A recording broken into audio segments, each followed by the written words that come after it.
My name is Sakchai. I'm 80 years old, and I need to begin by saying something very carefully because this title can be misunderstood if the heart is already tired. The day you stop caring, everything becomes easier. I do not mean the day you stop loving. I do not mean the day you become cold. I do not mean the day you stop feeling, stop serving, stop being kind, or stop being human. I mean the day you stop caring so much about things that should never have had that much power over your peace. The day you stop giving your inner life away to every opinion, every little insult, every misunderstanding, every delay, every change in someone's tone, every silent judgment your mind invents, every small disturbance in the world around you. That day changes everything. It changed me. Not all at once, not magically, but deeply.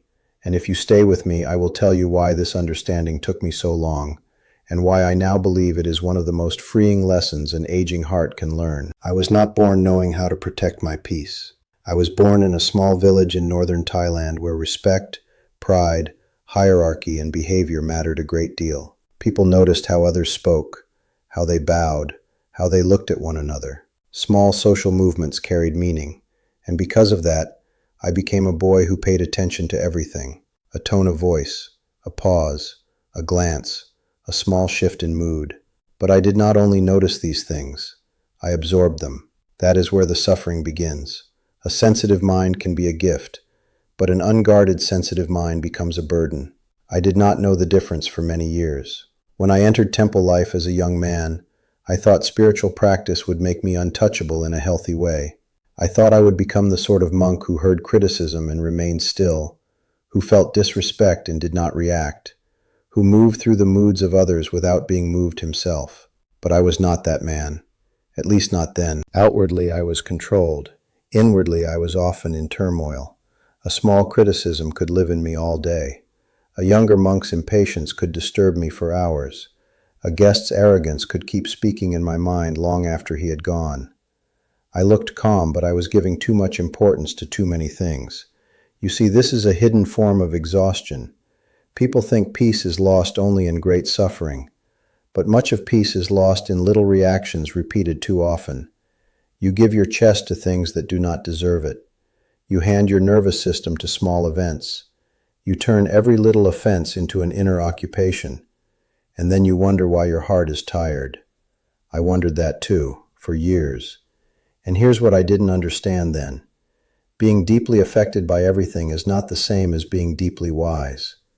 I thought my sensitivity made me sincere. Sometimes it did, but often it simply meant I had not yet learned how to choose what should be allowed to enter. That is one of the great skills of old age, if we are lucky enough to learn it. Not how to stop feeling, how to stop giving every little thing access to the center of us. The world is always offering irritations. This was true when I was young, and it is true now that I am old.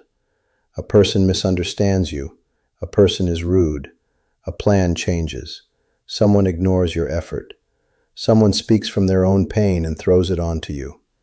These things happen. If your peace depends on none of them happening, then your peace is very fragile. Mine was. And because it was fragile, I spent years trying to control people, situations, impressions, and outcomes in small ways, just so I would not have to feel disturbed.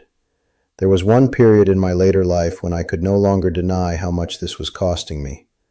I was already considered a calm elder in the temple.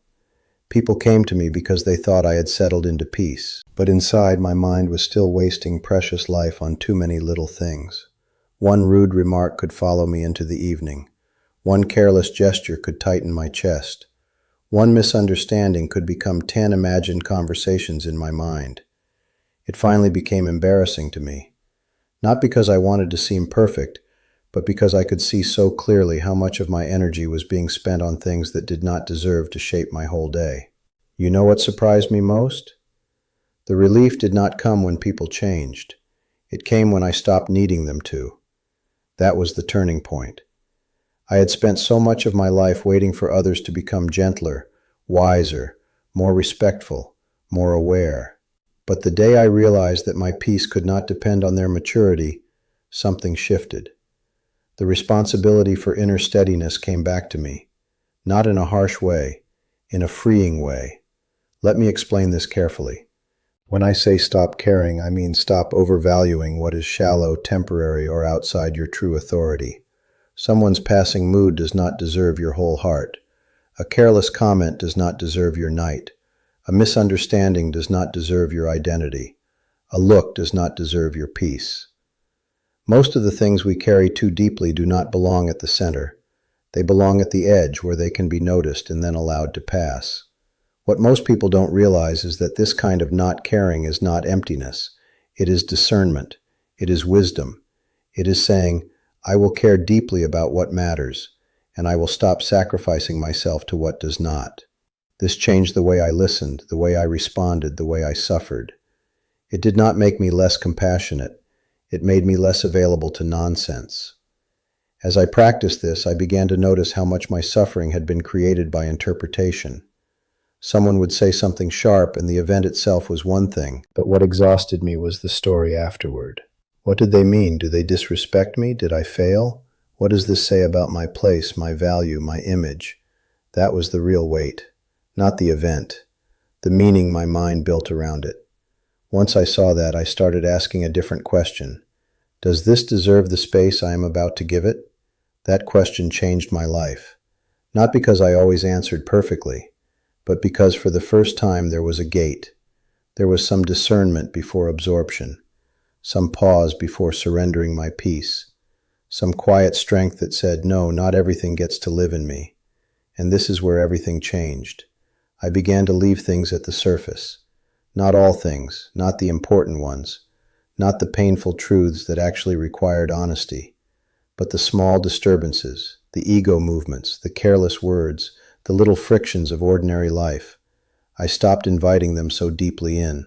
At first this felt unnatural. I worried it meant I was becoming detached in the wrong way. But over time I saw the opposite. I became more available to what truly mattered because I was less consumed by what did not.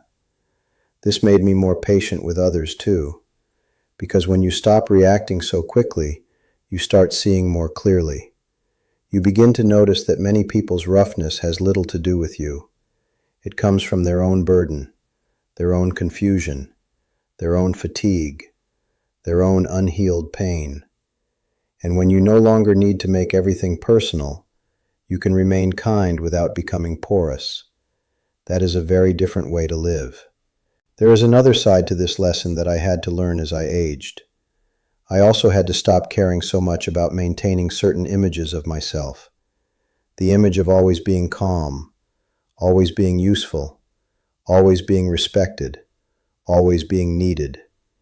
These things can quietly trap a man.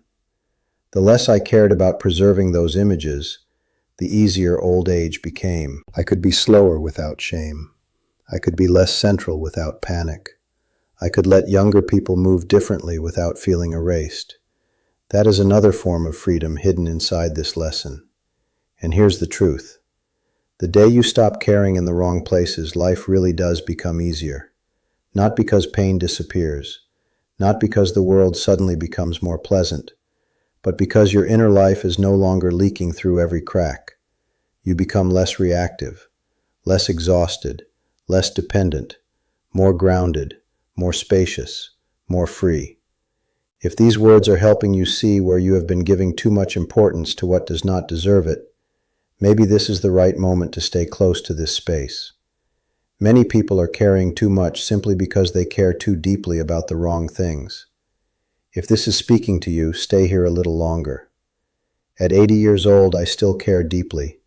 I care about truth. I care about kindness. I care about integrity. I care about suffering. I care about the people I love. But I no longer care in the same way about what is shallow, passing, or rooted in someone else's confusion. That has made my life softer and lighter. Tell me in the comments what still steals too much of your peace. A person's opinion? A criticism? A delay? A misunderstanding? A memory? Sometimes naming it honestly is the first step in taking your heart back. And if this message gave you something useful today, subscribe and leave a like so it can quietly reach someone else whose peace is still being drained by things too small to deserve it.